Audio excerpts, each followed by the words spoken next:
আসসালামু আলাইকুম, সবাই কেমন আছেন? আমাদের বাংলাদেশে একটা জিনিস দেখে খুব ভালো লাগছে, আবার খারাপও লাগছে। আপনারা মুসলমান যারা ইসরায়েলের প্রোডাক্ট বয়কট করতেছেন, আমেরিকার প্রোডাক্ট বয়কট করতেছেন, এটা ভালো জিনিস। কিন্তু এটাকে পুঁজি করে যারা বিভিন্ন দোকানে লুটপাট করতেছে, বিভিন্ন দোকানে চুরি ডাকাতি করতেছে, টাকা মেরে দিতেছে, এটা কিন্তু ভালো জিনিস না। এই দোকানের ইনকাম দিয়ে ব্যবসা করে অনেকের পরিবার মা বোনদের মুখে হাসি ফুটায়, বাদ তুলে দেয়। তাই আপনারা অনুরোধ, এগুলা করবেন না। আপনারা প্রতিবাদ করেন, মানববন্ধন করেন, ঠিক আছে, কিন্তু কোনো দেশের কোনো জিনিস কোনো মানুষের জনগণের ক্ষতি করে না। আমরাও ইউরোপের মাটিতে প্রতিবাদ করতেছি, ফিলিস্তিনের হয়ে কাজ করতেছি, কিন্তু কোনো ভাঙচুর করে না। এই যে যারা লুটপাট করতেছেন, টাকা পয়সা মেরে দিতেছেন, মনে রাখবেন কিয়ামতের দিনের জবাব আল্লাহর কাছে দিতে হবে। আপনারা যদি প্রকৃত মুসলমান হয়ে থাকেন, তাহলে অনুরোধ, আপনারা এই লুটপাটগুলো বন্ধ করেন। আমি দেখেছি প্রধানমন্ত্রী শেখ হাসিনা পতনের পর ঠিক একইভাবে লুটপাট করেছে, ভাঙচুর করেছে। কিন্তু এই যে ভাঙচুর করে কার কষ্টের টাকা নষ্ট হয়েছে?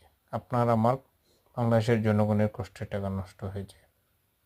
তাই আপনারা ফিলিস্তিনের হয়ে কাজ করেন, ফিলিস্তিনের হয়ে কাজ করেন, ইসরায়েল এবং আমেরিকার বিরুদ্ধে কথা বলেন, কিন্তু কোনো লুটপাট করে নয়, মানুষের জানমাল নষ্ট করে নয়। এগুলা যারা করতেছেন, আসলে এরা প্রকৃত মুসলমান না। এদের উদ্দেশ্য হলো লুটপাট করা। এরা উত পেতে থাকে কখন হামলা হবে, আর এরা লুটপাট করে নিয়ে যাবে। আল্লাহর ওয়াস্তে এগুলো বন্ধ করেন, নয়তো আল্লাহর কাছে রক্ষা পাবেন না।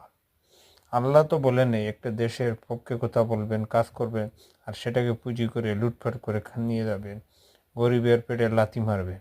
এটা তো ঠিক না। আপনাদের অনুরোধ করতেছি, আপনারা এগুলো করা বন্ধ করেন, নয়তো আপনারা আল্লাহর কাছে জবাব দিতে হবে। আর এগুলো যারা করে, আসলে এরা জন্মের চোর ডাকাত।